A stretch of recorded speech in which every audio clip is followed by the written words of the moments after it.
Ayo diskusi bang. Ayo silakan dek, ini ada materi saya. Mudah-mudahan kamu bisa bantu saya, ya kan? Saya ingin tahu, ada tidak ajaran Yesus yang mengatakan bahwa dirinya adalah satu-satunya Tuhan yang benar? Silakan. Aku punya materi bang. Ayo kita diskusi. Aku punya materi tentang teladan Nabi Muhammad. Saya rasa untuk membahas Muhammad Sallallahu Alaihi Wasallam, di situ belum punya pemahaman untuk mengkajinya atau membahasnya. Nah, paling juga kamu akan mutar-mutar ke sana kemari. Untuk itu cukup kita membahas sesuatu yang kamu kuasai, yaitu imanmu. Kalau mengenai Muhammad Sallallahu Alaihi Wasallam, kamu itu nggak ada ilmu sama sekali. Jadi alangkah baiknya kalau kamu konsen terhadap pemahamanmu, paparanmu tentang agamamu sendiri. Nah, pertanyaannya sederhana. Apakah Yesus pernah mengajarkan sebagai guru kepada Bani Israel bahwa dia adalah satu-satunya Tuhan yang benar? Silakan. Bentar Bang Zulkifli, saya ambil dulu ya ayatnya ya, saya share ya. Kita bahas materi yang kamu kuasai aja. Kalau membahas tentang Muhammad SAW, sementara kamu tidak ada pemahaman sama sekali tentang beliau, maka percuma, itu sama halnya kamu sedang membicarakan sesuatu yang kamu tidak tahu. Ya kan? Nah, yang kamu kuasai aja tentang imanmu. Apakah Yesus pernah mengajarkan kepada Bani Israel kalau dia adalah satu-satunya Tuhan yang benar? Silakan. Oke, udah siap ya. Saya share nih hadis dan Al-Qur'annya ya. Saya sudah katakan bahwa kita membahas tentang materi yang kamu kuasai. Kamu nggak ada ilmu tentang hadis, apalagi tentang Al-Quran. Maka cukup kita membahas tentang keyakinanmu yang kamu kuasai. Nah, apakah Yesus yang adalah guru bagi Bani Israel pernah mengajarkan kalau dirinya itu adalah satu-satunya Allah yang benar? Silakan.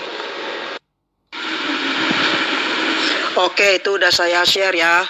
Mohon beri jawaban kenapa Nabi Muhammad melanggar surah Al-Baqarah 222. Adek ini harus paham bahwa berdebat atau berdiskusi tentang agama itu harus memiliki bekal tentang pemahaman agama lawan debat kita.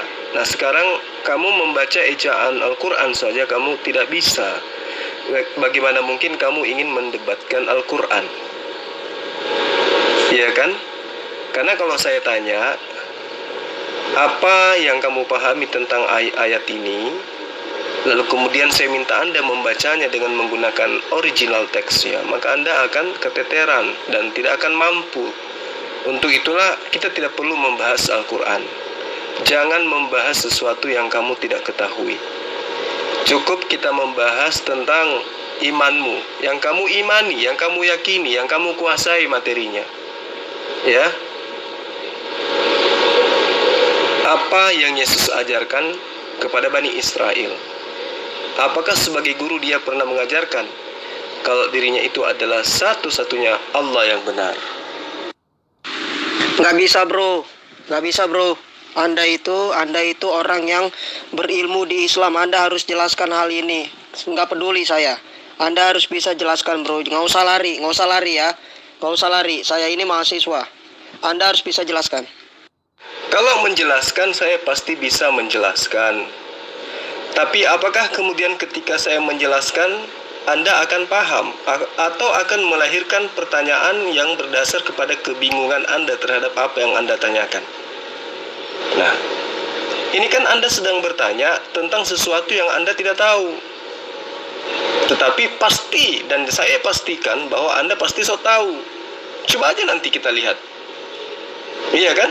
Ketika saya membahas tentang apa yang kamu tanyakan, menjelaskan, menguraikan, pasti kamu akan bertanya sehingga terkesan bahwa kamu itu tahu. Nah kan kesian.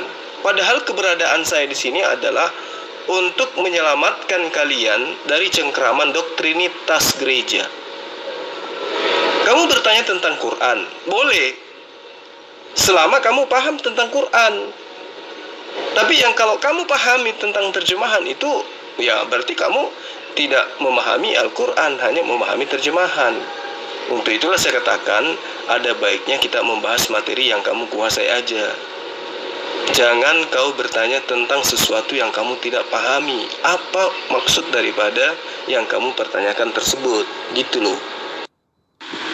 Ya saya butuh penjelasan, Anda jelaskan saja. Saya ini mahasiswa, Anda itu orang berilmu di Islam. Ya Anda jelaskan, saya minta penjelasan Anda. Mohon jelaskan, kenapa Muhammad melanggar surah Al-Baqarah 222? Jelaskan saja, saya nggak perlu Anda komentar apa-apa. Nggak perlu, jelaskan saja. Ya, apa hubungannya Anda mahasiswa terus saya punya kewajiban untuk menjelaskan? Nah, di ayat itu, di surah Al-Baqarah itu, Anda mengatakan Muhammad SAW itu melanggar. Coba Anda bacakan ayatnya, kemudian mana yang dilanggar oleh Muhammad? Silakan. Loh, Anda itu kan orang berilmu. Loh, saya wajar dong nanya. Masa saya nggak boleh nanya? Masa Al-Quran nggak boleh ditanyain? Masa Muhammad nggak boleh ditanyain? Kok begitu sih? Ayolah, terbuka lah. Kamu kan sudah nanya mulu nih tentang Alkitab. Loh, sekarang saya nanya dong tentang Al-Quran. Gimana sih? Oke, sekarang coba Anda terangkan kepada saya, yang dilanggar itu yang mananya, coba. Loh, Anda itu kan orang berilmu. Loh, saya wajar dong nanya. Masa saya nggak boleh nanya? Masa Al-Quran nggak boleh ditanyain? Masa Muhammad nggak boleh ditanyain? Kok begitu sih? Ayolah, terbuka lah. Kamu kan sudah nanya mulu nih tentang Alkitab. Loh, sekarang saya nanya dong tentang Al-Quran. Gimana sih? Bukan Al-Quran tidak boleh ditanyai. Silakan aja, justru Al-Quran itu menantang Anda untuk mengkajinya. Nah, sekarang Anda menuduh Muhammad SAW itu melanggar Al-Quran surah Al-Baqarah. Nah, makanya saya tanya, karena Anda ngotot, oke. Sekarang coba terangkan, yang dilanggar oleh Muhammad SAW itu yang mananya? Coba tunjukkan. Oke, kamu Bapak baca ya hadisnya ya. Itu hadisnya jelas mengatakan bahwa Muhammad mencumbui Aisyah pada saat menstruasi ya. Pada saat menstruasi Muhammad mencumbui Aisyah. Tapi di dalam surah Al-Baqarah 222 jelas firmannya berkata, wanita haid tidak boleh didekati. Lah ini dicumbui, gimana sih? Jadi gimana, Bos? Oh itu, coba Anda sebutkan dalilnya kayak mana hadisnya, supaya saya terangkan kepada Anda. Iya, itu udah saya jawab, Pak. Itu udah saya jawab. Mohon beri tanggapannya, beri jawabannya, mohon ya. Karena ini Muhammad di sini ternilai melanggar surah Al-Baqarah 222. Anda kan yang membawa materi. Nah, sekarang coba Anda bacakan hadisnya. Kayak mana bunyi hadisnya sehingga Anda menuduh bahwa Rasulullah Muhammad SAW itu melanggar surah Al-Baqarah ayat 222. Silakan. Oke, saya bacakan ya. Aisyah berkata, setiap kali utusan Allah atau Nabi itu ingin membelai siapapun dari kita ini adalah istri-istrinya selama menstruasi, Muhammad biasa memerintahkannya untuk mengenakan izar dan mulai mencumbui. Oke, di sini kita paham ya. Istri sedang haid diperintahkan mengenakan izar dan mulai dicumbui ya, dicumbui pada saat haid. Saya lanjut, Aisyah menambahkan, tidak seorang pun di antara Anda ya, tidak ada seorang pun di antara Anda yang bisa mengendalikan hasrat seksualnya seperti yang dapat dilakukan Nabi. Jadi tidak ada seorang pun yang bisa mengendalikan hasrat seksual Muhammad. Ya kan? Tidak ada seorang pun yang bisa mengendalikan hasrat seksualnya Muhammad. Seperti itu. Dari penjelasan ini, istrinya itu menstruasi tapi dicumbui. Di surah Al-Baqarah, wanita haid tidak boleh didekati, tapi ini dicumbui. Cumbu itu lebih dekat daripada didekati, lebih dekat lagi, lebih intim lagi. Jadi gini, saya rasa tidak ada yang aneh di hadits itu. hanya orang yang memiliki pemikiran maksiat atau kotor atau cabul yang menganggapnya aneh. Apa salahnya ketika Rasulullah Muhammad SAW seorang suami yang mencumbui istrinya? Kan sudah sah, bukan berzina. Lagi pula, tidakkah saudara atau adinda ini baca bahwa Rasulullah SAW menyuruh istrinya menutup kain pada kemaluannya atau kelaminnya? Ya, berarti beliau tidak menyetubuhinya kan? Mengenai beliau masih mencumbu istrinya yang sedang haid, kenapa kemudian Anda yang sewot? Kenapa Anda yang kepanasan? Toh beliau tidak mengganggu istri Anda, pacar Anda, ya kan? Jadi hanya orang yang picik pemikirannya, yang stres, yang mencemooh bahwa seorang suami yang bercumbu dengan istrinya, ya, itu adalah merupakan sebuah pelanggaran. Nah, adapun kaitannya dengan surah Al-Baqarah ayat 22 itu tidak menceritakan tentang mencumbui. Yang dimaksud dengan mendekati di situ itu adalah menyetubuhi. Itu yang perlu Anda pahami dengan baik. Jadi mendekati bukan berarti melarang bercanda dengan istri. Itu yang perlu kamu paham. Ya. Jadi di ayat itu dikatakan wa yas'alunaka 'anil mahid qul huwa azan fa'tazilun nisa fil mahid wala taqrabuhunna. Janganlah engkau mendekati, dalam arti kata janganlah engkau mengakrabkan diri, qarabu, ya, hatta yatuhurna, fa idza tatakharna fa'tuhunna min haitsu amarakumullah innallaha yuhibbut tawwabina wa yuhibbul mutatahhirin. Mereka bertanya kepadamu tentang haid. Kul, katakanlah, haid itu adalah sesuatu yang kotor, atau haid itu adalah suatu kotoran. Oleh sebab itu hendaklah kamu menjauhkan diri dari wanita di waktu haid, dan janganlah kamu mendekati mereka sebelum mereka suci. Nah, yang dimaksud mendekati di sini adalah menyetubuhi. Apabila mereka telah suci, maka campurilah mereka itu di tempat yang diperintahkan oleh Allah kepadamu. Paham tidak? Jadi kamu seakan-akan mengatakan bahwa mendekati itu adalah mendekati. Dalam arti kata, istri ketika haid itu harus dijauhi, dia disimpan di gunung atau di hutan. Tidak. Jadi kamu salah mengartikan ayat ini dengan mengatakan bahwa ini bukti bahwa Al-Quran melarang untuk mendekati wanita yang haid. Kamu salah memahami itu. Itu bukan itu maksudnya. Jadi maksud daripada ayat ini jelas, ya, mendekati dalam arti kata menyetubuhi, menggauli, melakukan jima, itu maksudnya. Ini yang bertanya tadi, kemana? Kok kayak tenggelam?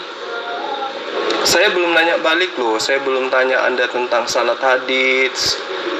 Ya, belum. Saya hanya menjawab apa yang Anda inginkan. Jangan kabur, silakan. Pak, serius Pak. Serius Pak, saya ini waras Pak. Pak, yang menulis hadis tersebut pun menulisnya demikian Pak. Pak, saya tahu Muhammad dan Aisyah itu suami istri. Apabila mereka berhubungan badan ataupun mencium ataupun mencumbu itu halal. Saya tahu itu halal karena mereka sudah sah. Saya tahu Pak, tapi di sini pembahasannya Muhammad melanggar surah Al-Baqarah 222. Pak, di dalam hadis tersebut Aisyah itu sedang haid, sedang menstruasi, lalu Muhammad cumbui. Di surah Al-Baqarah 222 itu firmannya dikatakan, Tidak boleh. Janganlah kamu dekati wanita yang sedang haid. Didekati saja nggak boleh. Lo ini dicumbui Pak, sama Muhammad dicumbui. Berarti kan itu kan lebih intim. Saya nggak bahas masalah halal atau tidak halal. Saya nggak bahas itu. Yang saya bahas, hadis kok berkata jangan didekati, kok Muhammad cumbui. Itu loh yang jadi permasalahan. Makanya di situ dari hadis dan Al-Quran ini ternilai Muhammad melanggar surah Al-Baqarah 222. Oh iya, saya maklum. Anda kan umat terjemahan, iya kan? Yang Anda maksud itu kan terjemahannya, ya kan? Nah, apakah umat Islam itu memahami Al-Quran berdasarkan hanya kepada terjemahan? Kan tidak. Itu yang perlu kamu pahami. Jelas di dalam surah Al-Baqarah itu kalimatnya, Fa'tazilun nisa'a fil mahid. Oleh sebab itu hendaklah kalian menjauhkan diri dari wanita pada waktu haid. Yang dimaksud di sini fil mahid ini adalah sisi yang kotor pada wanita tersebut. Apa itu? Kemaluannya. Makanya saya katakan ketika Anda ingin bertanya tentang Quran, Anda harus paham Quran. Jangan hanya paham terjemahan. Fa'tasilun nisa afil mahid. Yang dituju di sini adalah bagian yang kotor pada wanita tersebut. Fa'tasilun nisa afil mahid. Oleh sebab itu hendaklah kalian menjauhkan diri dari wanita pada waktu kotor, pada waktu titik di mana ada pada bagian tubuhnya itu haid atau mahid, terdapat sesuatu yang najis atau kotor. Maka jauhkanlah diri kau dari dirinya. Dari mana? Dari kotoran itu. Maka yang dimaksud di sini adalah kemaluannya. Apakah hal ini bisa didukung oleh pernyataan-pernyataan kitab sahih atau pernyataan-pernyataan Rasulullah itu sendiri? Ya, Rasulullah SAW bersabda, ya, dikatakanlah bahwa berbuatlah apa saja kecuali berhubungan badan.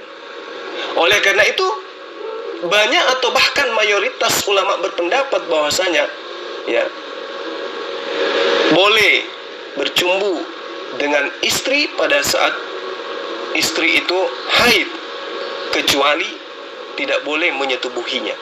Jadi kamu jangan salah paham terhadap terjemahan ini, karena di situ pada saat pengkajian, ya, pengkajian dalil secara mendalam, maka jelas fa'tasilun nisa'a fil mahida itu tertuju kepada kelamin. Jadi janganlah engkau mendekatkan diri kepada kelamin wanita tersebut. Janganlah kamu mendatangi wanita pada titik itu. Itu maksudnya wa yas'alunaka 'anil mahid. Qul huwa azan fa'tazilun nisa. Itu yang perlu kamu pahami. Jadi ketika Anda mengatakan Rasulullah Muhammad SAW itu melanggar Al-Quran, itu Anda salah, itu Anda keliru. Makanya saya katakan bahwa coba Anda menggunakan akal sehat Anda, bercerminlah Anda bahwa saya ini sebenarnya nggak tahu apa-apa tentang Quran. Saya hanya memahami terjemahan saja. Ya, jadi ketika Anda membaca terjemahan seperti itu, jangan otak Anda itu jadi mesum. Jadi nantinya Anda menjadi mahasiswa mesum. Dengan adanya hadits yang mengatur bolehnya suami mencubui istri ketika haid, selain bersetubuh, ya, pada kelamin, pada haid itu, pada kotoran itu, ya, itu justru mencerminkan bahwa di dalam ajaran agama Islam itu wanita itu dijadikan sebagai manusia yang mulia. Pada saat di dalam Alkitab, Al-Quran, kitabnya orang Kristen menghina wanita yang sedang haid, Rasulullah Muhammad SAW justru memuliakan.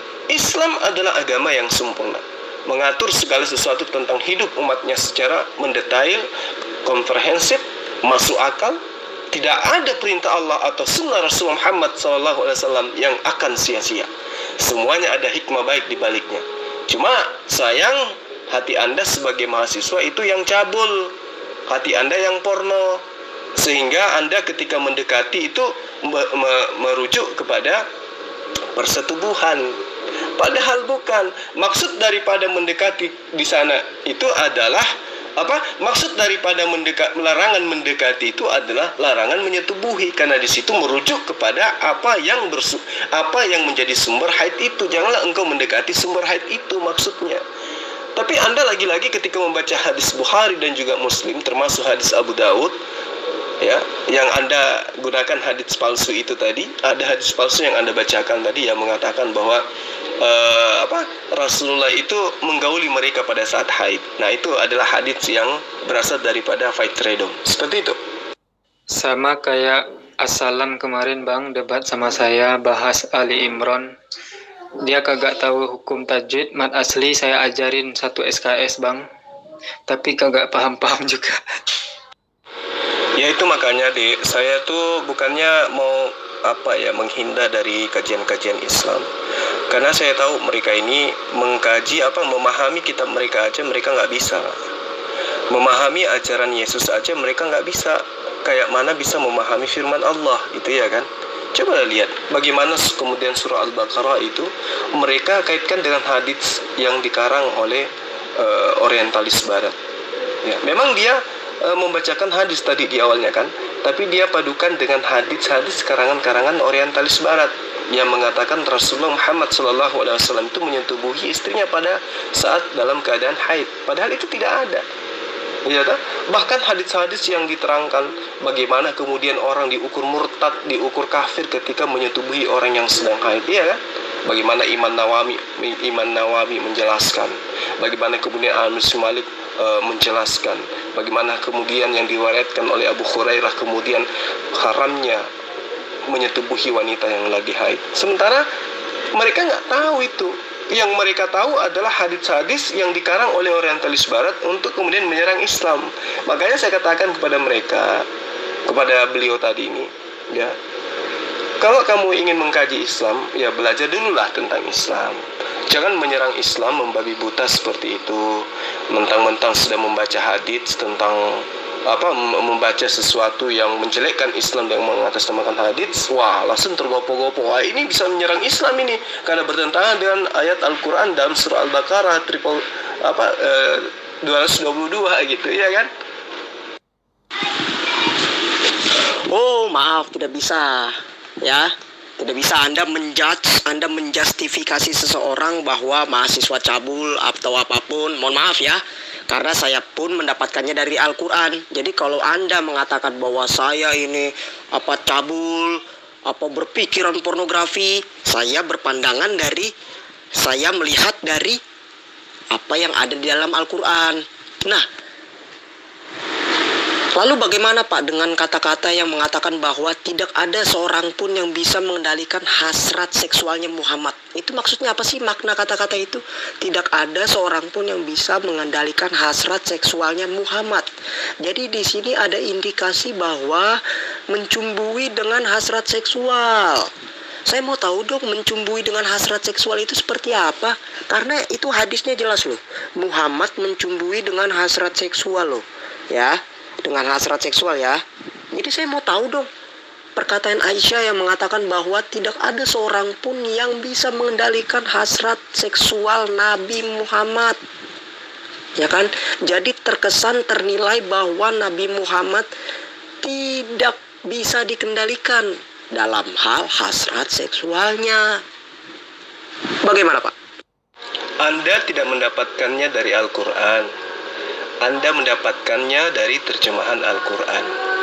Coba Anda terangkan kepada saya apa yang dimaksud dengan kata fata'silun nisa'a fil mahidah.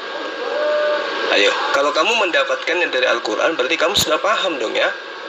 Nah, ini kan Anda dapatkan dari terjemahan, di mana umat Islam memahami bahwa yang dimaksud di situ adalah sumber daripada haid itu sendiri, yaitu farji atau kelamin daripada istri. Tapi Anda memahaminya berbeda dengan yang Islam pahami, ya toh, dengan menggunakan hadits orientalis barat.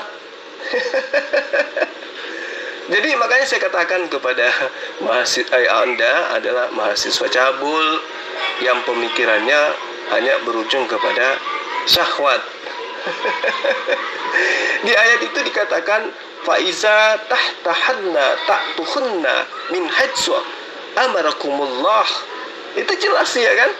Apabila mereka telah suci, maksudnya apabila mereka yang memiliki sumber haid itu sudah bersih, maka campurilah mereka itu di tempat yang diperintahkan Allah kepadamu. Artinya yang dibicarakan di sini adalah faiza tahtahanna tataharna ta'tuhunna min haitsu amarakumullah. Yang dibicarakan di sini adalah kelaminnya. Jangan engkau mendekati itu ketika istrimu sedang haid, sedang kotor itunya. Itu maksudnya. Tapi Anda ingin menabrakkan itu. Seakan-akan bahwa Rasulullah Muhammad SAW itu menyetubuhi istrinya pada saat dalam keadaan haid dengan menggunakan hadis-hadis orientalis. Ya. Jadi bagaimana ya saya bisa menjelaskan kepada Anda? Jadi gini, di dalam ajaran agama Islam itu, ketika Anda menemukan sebuah pengajaran yang bertentangan dengan dalil Quran, maka teliti dulu sumbernya. Nah, yang Anda gunakan untuk mengkaji Quran itu kan terjemahan, ya kan? Bagaimana dengan umat Islam? Apakah umat Islam itu mengkaji Qurannya hanya dengan menggunakan terjemahan saja? Tidak.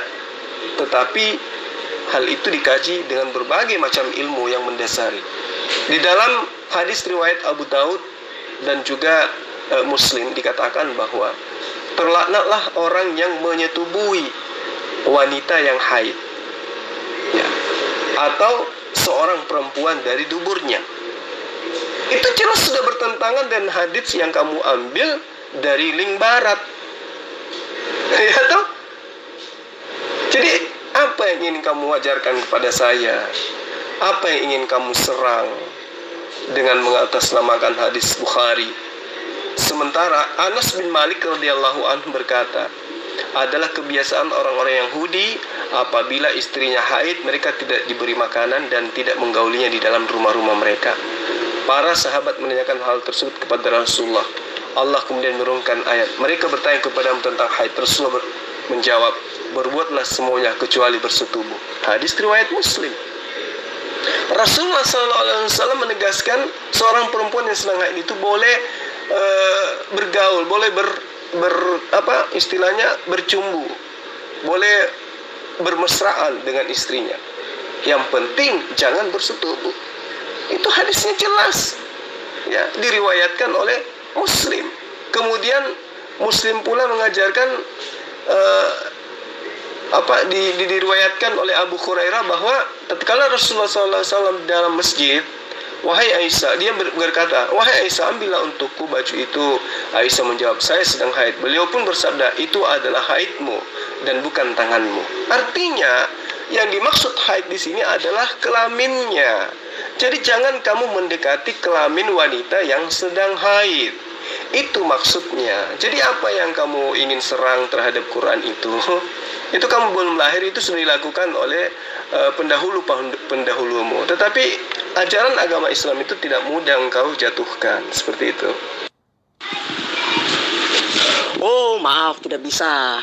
Ya, tidak bisa Anda menjustifikasi seseorang bahwa mahasiswa cabul atau apapun. Mohon maaf ya, karena saya pun mendapatkannya dari Al-Quran. Jadi kalau Anda mengatakan bahwa saya ini cabul, berpikiran pornografi, saya berpandangan saya melihat dari apa yang ada di dalam Al-Quran.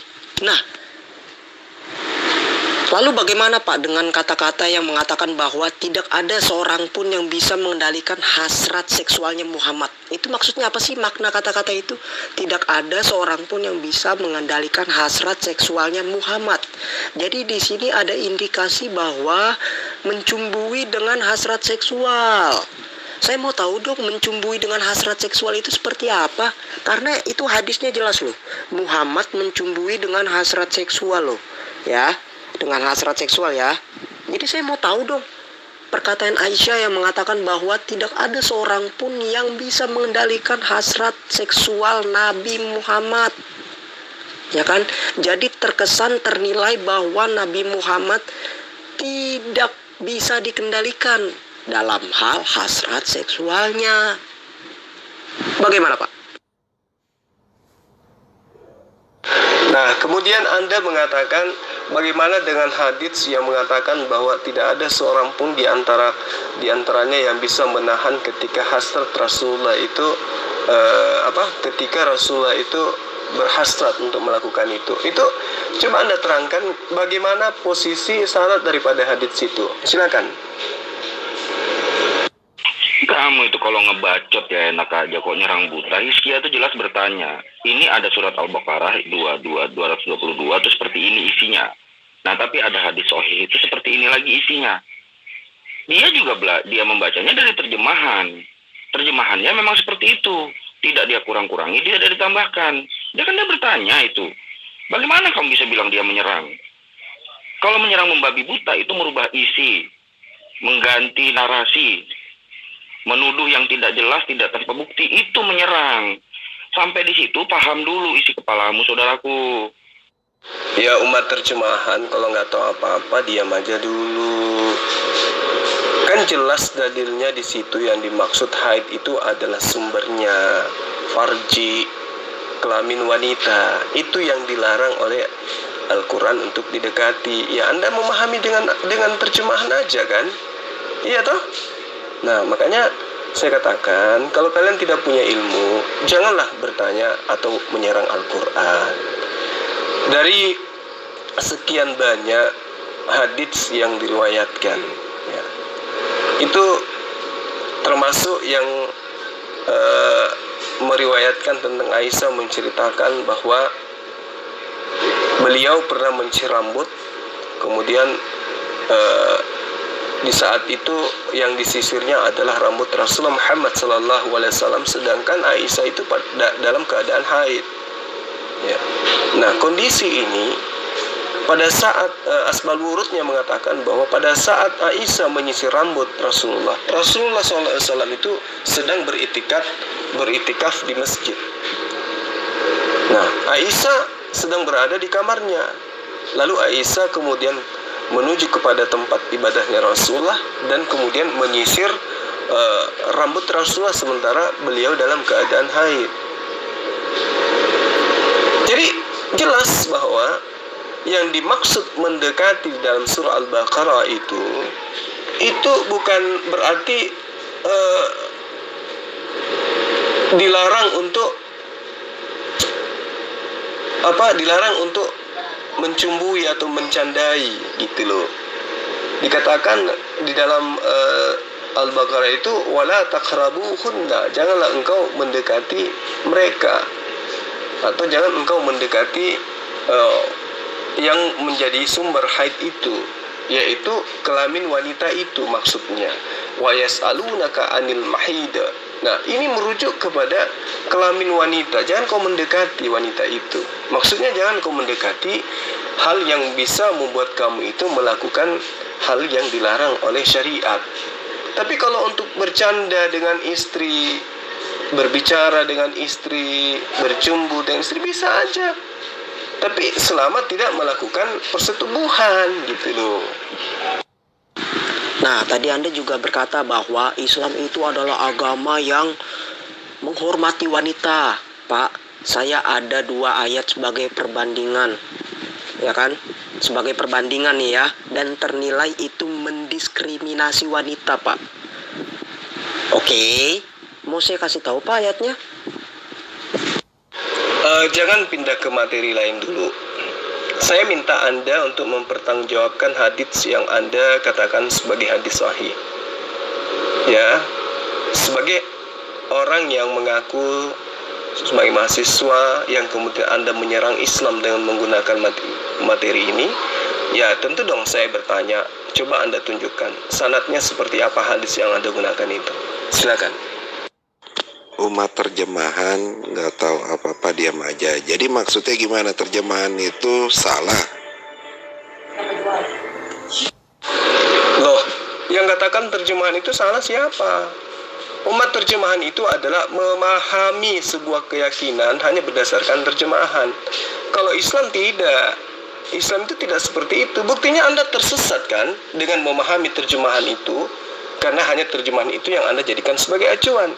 Kalau umat Islam tidak, umat Islam itu mengakui bahwa yang dimaksud mendekati di sini adalah sesuai dengan apa yang katakan di dalam Al-Quran, Qul huwa azam fa'tazilun nisa fil mahid wa la taqrabuhunna hatta yatuhun. Jadi jelas kok.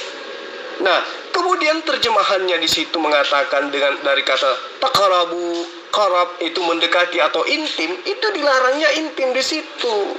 Akrab yang dilarang di situ. Tapi kalau dibilang mencumbui, mencandai istri dalam keadaan haid, itu nggak apa-apa, selama tidak melakukan persetubuhan.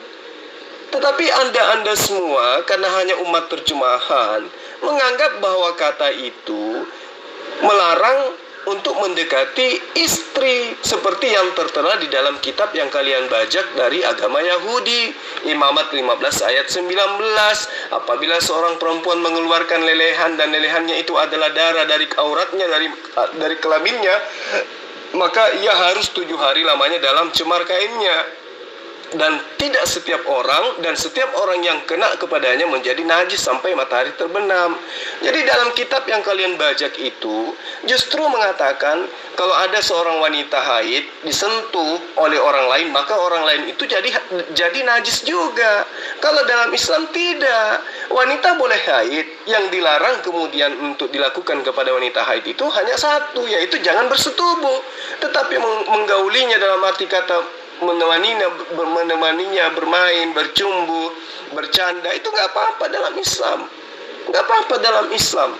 Nah, justru di dalam kitab yang kalian bajak itulah yang menghinakan wanita. Segala sesuatu yang ditiduri oleh wanita haid tersebut adalah menjadi tercemar. Kainnya menjadi najis, dan setelah sesuatu yang didudukinya menjadi najis juga. Jadi di dalam ajaran kalian itu wanita haid itu kalau duduk di kursinya itu menjadi najis. Duduk di lantainya itu menjadi najis. Itu dalam Imamat 15. Di dalam ayat 21-nya dikatakan bahwa setiap orang yang kena kepada tempat tidur perempuan yang lagi haid itu haruslah mencuci pakaiannya, membasuh tubuhnya dengan air, dan ia menjadi najis sampai matahari terbenam. Kejam kali. Sementara dalam Islam itu jelas kok, dilarang mendekati farji, sumber daripada haid itu. Ya, itu yang perlu kamu pahami dengan baik. Nah, jadi ketika ada kalimat di dalam Al-Quran Paisa tahtaharna, itu artinya jika mereka telah bersuci maka dia boleh, ya, kita lakukan pergaulan, di mana pergaulan yang dimaksud dengan pergaulan suami istri atau bersetubuh. Itu yang perlu kamu paham. Jadi ketika Anda mengatakan, oh tidak kok, di dalam Al-Quran kan dikatakan bahwa janganlah engkau mendekati wanita yang sedang haid. Mendekati itu dalam arti kata apa dulu? Jangan samakan dengan kitab kalian yang kalian bajak dari dari kitabnya agama lain. Di dalam Imamat 15 dikatakan, jikalau seorang laki-laki tidur dengan perempuan yang sedang haid dan ia kena cemar kain perempuan itu, maka laki-laki tersebut menjadi najis selama 7 hari. Wah, kan gila. Jadi kalau kamu tidur dengan istrimu yang sedang haid dan kamu kena dengan istrimu itu, tersentuh dengan istrimu, maka kamu juga najis selama 7 hari. Ya, dan bahkan tempat tidur yang ditiduri oleh wanita yang haid itu juga menjadi najis. Artinya kalau wanita Kristen haid itu harus diusir dari rumah supaya tidak menyentuh benda-benda yang ada di rumah. Itulah ajaran kalian yang hebat itu. Oh, dari percakapan Anda ini saya bisa menilai Anda itu menyudutkan sunnah.com-nya, Anda itu menyudutkan webnya. Anda menganggap bahwa sunnah.com itu tidak benar, tidak baik. Buktinya dari percakapan Anda ini, ya kan? Buktinya dari percakapan Anda ini, Anda menyudutkan saya menggunakan sunnah.com, ya kan? Loh, padahal itu kan hadis sahih juga, ya kan? Hadis Sahih Al-Bukhari juga, ya kan? Sunnah.com lagi diakui secara internasional. Berarti dengan kata lain, Anda di pembahasan ini Anda menyatakan bahwa sunnah.com itu tidak benar atas pernyataan Anda sendiri. Ya iya, memang sunnah.com itu ada jaminan bahwa itu adalah hadis sahih karena tertuang di dalamnya. Itu yang pertama. Kemudian yang kedua, apa ada materi di muka bumi ini yang tidak bisa diplesetkan oleh penyesat? Apalagi kalau cuma sebuah hadits. Ya kan? Hadits itu ada puluhan ribu, ratusan ribu hadits itu. Jadi ketika ada sesuatu yang kalian inginkan untuk merusak tatanan ajaran agama Islam, simple dan sangat sederhana kok. Manusia aja bisa kalian edit jadi Tuhan. Apalagi kalau sebuah hadits. Makanya saya tanya kepada Anda yang adalah mahasiswa tapi mahasiswa cabul. Coba Anda terangkan kepada saya, hadits yang Anda gunakan itu kayak mana kayak mana? Jangan asbabul wurudnya deh. Saya minta sanadnya aja dulu. Kritikal sanadnya itu seperti apa? Sehingga Anda dengan pede mengatakan bahwa itu adalah hadis sahih. Coba. Anda belum jawab loh sampai sekarang. Yang mengatakan bahwa Rasulullah Muhammad SAW itu ketika dia bernafsu tidak bisa dibendung nafsunya. Apa sanad yang bisa kamu terangkan di situ? Siapa aja sanad-sanadnya? Coba terangkan kepada saya. Supaya saya kasih jempol bahwa kamu menyerang Islam berdasarkan dengan ilmu, bukan berdasarkan dengan hasratmu yang tinggi yang tidak mampu kamu tanggulangi itu. Kamu selalu bernafsu, ingin menjatuhkan Islam dengan mengambil hadits yang dari orientalis barat, kemudian kamu menggunakan terjemahan Al-Baqarah 222. Ayo, coba terangkan kepada saya, kritikal sanadnya itu seperti apa? Saya tunggu. Kalau Anda berkata demikian, Pak, pertanyaan saya adalah kenapa sampai sekarang sunnah.com itu masih ada? Kalau memang Anda nyatakan itu sesat, kalau memang sunnah.com itu Anda nyatakan itu tidak baik, tidak benar, kemana sunnah.com? Ayo, saya tanya. Sunnah.com saja sampai sekarang masih berdiri tegak, webnya masih berdiri tegak, tidak ada pemutusan web, tidak ada pemblokiran web, webnya masih berdiri tegak. Terus apa yang salah? Ayo, apa yang salah? Anda memang bisa menutup web itu. Ayo, sekarang saya tanya, itu web itu diakui secara internasional, Pak. Halo? Jadi Islam tidak ada urusannya dengan web itu. Ya, karena Islam itu paham bagaimana kemudian orientalis barat menyerang Islam dengan berbagai macam cara. Islam nggak pernah sibuk dengan itu. Kenapa? Karena Islam dibentengi dengan Al-Quranul Karim. Islam dibentengi dengan firman Allah. Lihat aja, sehebat apapun orientalis barat itu, misionaris barat, mereka tidak mampu menciptakan Al-Quran, ya kan? Dengan versi mereka dan mengatasnamakan Al-Quran. Tapi kalau hadits, makanan empuknya itu. Tetapi sayangnya Islam itu dibentengi dengan ajaran Islam itu sendiri. Jadi tidak mudah kemudian orang-orang orientalis barat itu mau memurtadkan atau menyesatkan umat Islam dengan menggunakan link seperti itu. Jadi kalau ada 1000 web hadits yang menceritakan mengatasnamakan Islam, Islam tidak akan pernah goyah. Ya, apalagi kalau cuma mahasiswa yang pemikiran cabul kayak Anda. Pak, saya sudah mengirim 2 web hadis ya Pak ya. Dan itu mengatakan sama loh Pak. Saya mengirim 2 web hadis ya. Itu mengatakannya sama Pak. Bapak jadi mohon baca dong. Masa saya kirim Bapak nggak baca? Ya bacalah. Ya kan? Itu udah saya kirim Pak. Hadisnya Pak. 2 web yang berbeda Pak.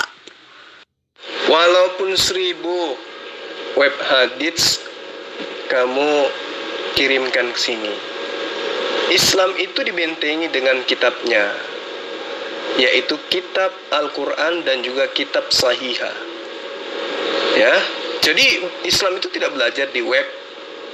Kasian kali kamu. Web itu digunakan untuk kaumnya kalian, untuk menyerang Islam.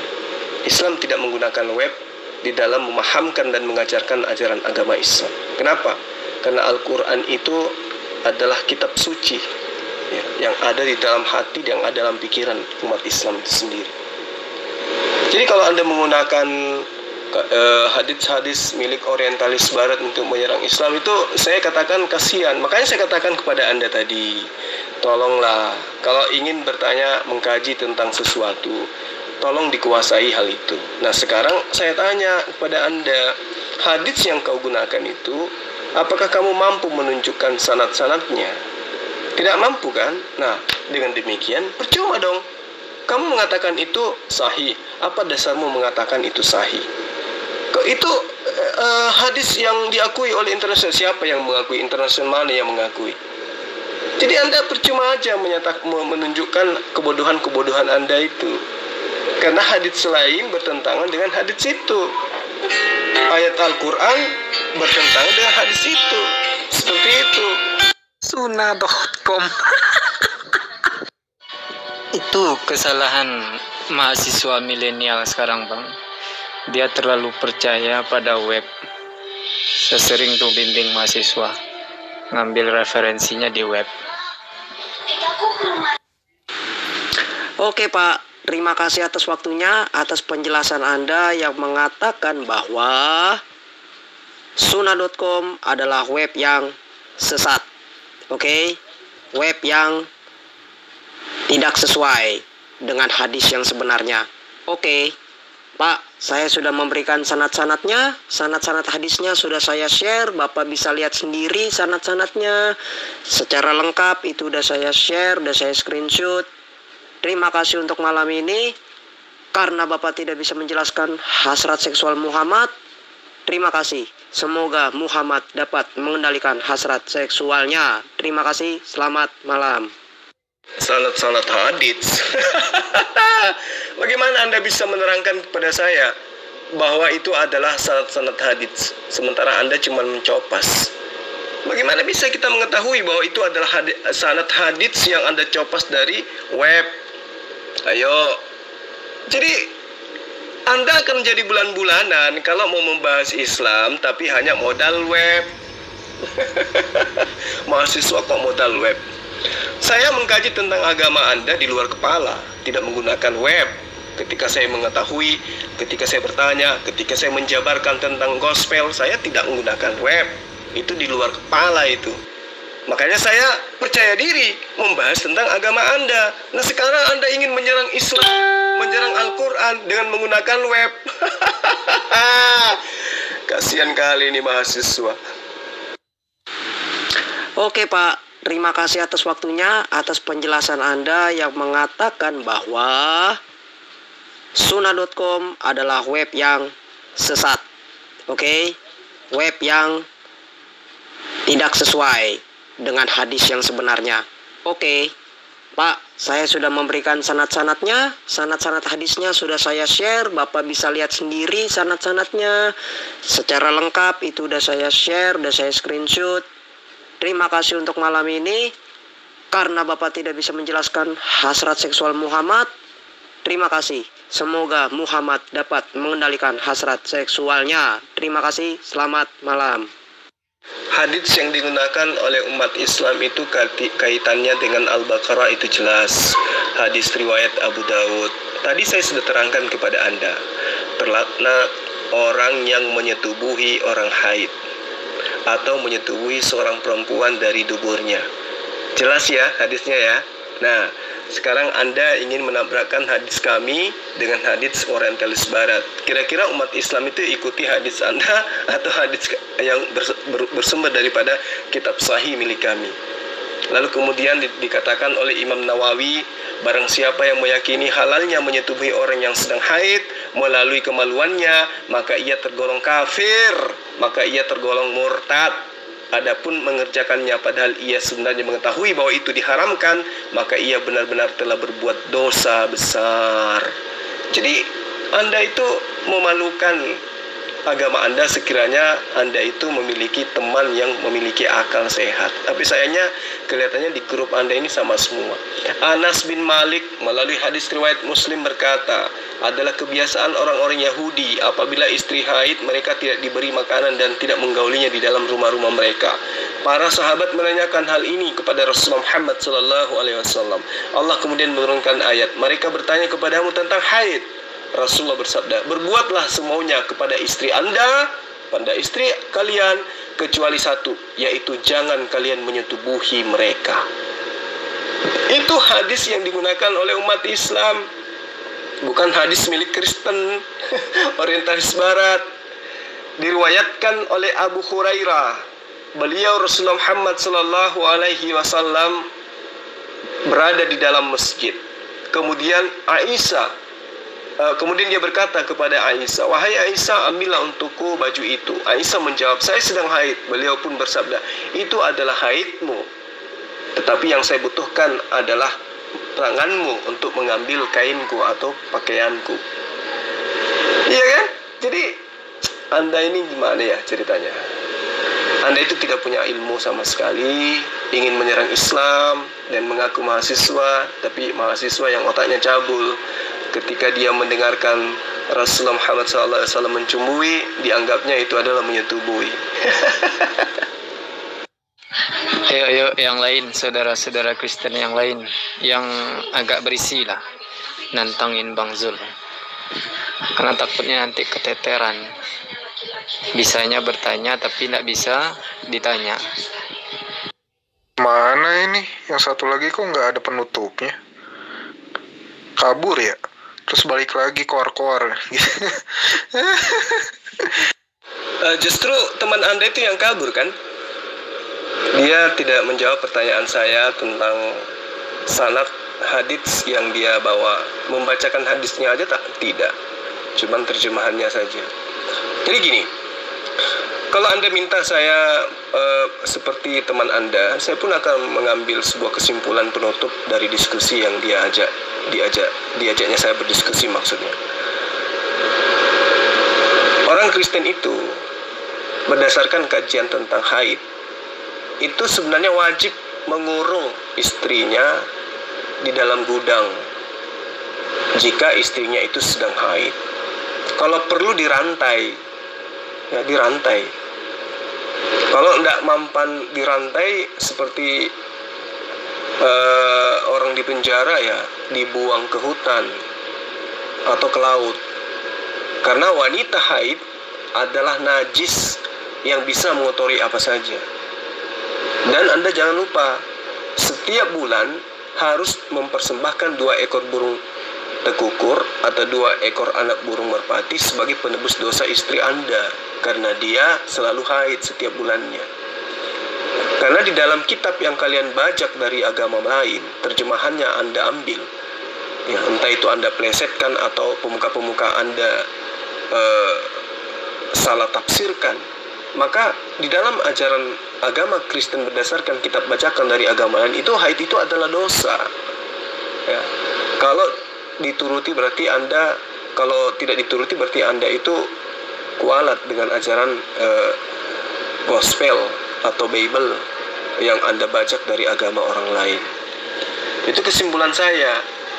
Kalau di dalam ajaran agama Islam menyetubuhi wanita haid itu adalah dosa besar, bercumbu atau bercanda dengan wanita haid itu bukanlah dosa, tetapi menyetubuhinya itu adalah dosa, maka di dalam ajaran agama Anda berkaitan dengan kitabnya Yahudi yang Anda plesetkan, yaitu Imamat 15 dari ayat 19 sampai ayat 30, di situ dikatakan siapapun yang menyentuh wanita yang sedang haid maka dia juga najis selama 7 hari. Jadi kalau istri Anda haid, ya Anda harus fungsikan ke hutan supaya dia tidak menyentuh barang-barang yang ada dalam rumah Anda. Karena kalau menyentuh barang-barang yang ada dalam rumah Anda, maka itu akan mengandung kenajisan. Saya bacakan ya ayatnya. Apabila seorang perempuan mengeluarkan lelehan dan lelehannya itu adalah darah dari auratnya, ia harus 7 hari lamanya dalam cemar kainnya, dan setiap orang yang kena kepadanya menjadi najis sampai matahari terbenam. Segala sesuatu yang ditiduri wanita haid tersebut akan menjadi najis, dan segala sesuatu yang didudukinya juga akan menjadi najis juga. Setiap orang yang kena kepada tempat tidur perempuan haid, ia haruslah mencuci pakaiannya, membasuh tubuhnya dengan air, dan ia menjadi najis sampai matahari terbenam. Setiap orang yang kena kepada sesuatu barang yang diduduki oleh perempuan haid, haruslah mencuci pakaiannya, membasuh dirinya dengan air, dan ia menjadi najis sampai matahari terbenam. Juga pada waktu ia kena kepada sesuatu yang di tempat tidurnya orang yang sedang haid, atau di atas barang yang diduduki perempuan yang haid, ia menjadi najis sampai matahari terbenam. Jikalau seorang laki-laki tidur dengan perempuan yang haid, dan ia kena cemar kain perempuan haid tersebut, maka ia menjadi najis selama 7 hari, dan setiap tempat tidur yang ditidurnya menjadi najis pula. Apabila seorang perempuan berhari-hari lamanya mengeluarkan haid, yakni lelehan darah yang bukan pada waktu cemarkannya, atau apabila dia mengeluarkan lelehan lebih lama daripada waktu cemarkannya, maka selama lelehannya yang najis itu perempuan itu adalah seperti pada hari-hari cemarkannya, yaitu ia menjadi perempuan yang najis. Setiap tempat tidur yang ditiduri perempuan yang haid, selama ia mengeluarkan haid, haruslah baginya seperti tempat tidur pada waktu cemar kainnya. Dan setiap barang yang diduduknya menjadi najis, sama seperti kenajisan cemar kainnya. Setiap orang yang kena kepada barang-barang yang diduduki atau disentuh oleh wanita yang najis, dan ia harus mencuci pakaiannya, membasuh tubuhnya dengan air, dan ia menjadi najis sampai matahari terbenam. Tetapi jikalau perempuan itu sudah suci atau tahir dari lehannya, ia harus menghitung 7 hari lagi. Sesudah itu barulah ia menjadi tahir. Berarti 14 hari, 7 hari setelah haid baru dikatakan suci. Nah, pada hari yang ke-8 ia harus mengambil 2 ekor tekukur, kemudian 2 ekor anak burung merpati, dan membawanya kepada imam dan pintu kemah pertemuan. Kemudian imam harus mempersembahkan yang seekor kepada korban menghapus dosa, dan seekor lagi sebagai korban bakaran. Dan demikian imam mengadakan pendamaian bagi orang itu di hadapan Tuhan karena kelelehannya najis itu. Jadi haid itu dihukum dosa di dalam ajaran agama Kristen. Dan orang yang tidur dengan orang yang haid itu dianggap najis selama 7 hari. Nah, itu kesimpulan dari saya. Jadi ketika Islam mengajarkan bahwa haram bersetubuh dengan barang siapa yang bersetubuh wanita haid melalui kemaluannya atau melalui duburnya, maka ia tergolong kafir dan murtad. Adapun mengerjakannya padahal ia sebenarnya mengetahui bahwa itu diharamkan, maka ia benar-benar telah berbuat dosa besar. Itu bertentangan dengan hadis yang kamu tuduhkan kepada Rasulullah Muhammad SAW, kaitannya dengan surah Al-Baqarah ayat 222. Jadi kalau mau menyerang Islam, maka gunakanlah ilmu. Jangan pergi berperang kemudian Anda hanya memiliki senjata terbuat dari onde-onde. Karena onde-onde itu tidak bisa meledak, malah membuat lawan Anda kekenyangan. Seperti itu. Demikian dari saya. Salam satu Tuhan. Zulkifli M. Abbas. Assalamualaikum warahmatullahi wabarakatuh.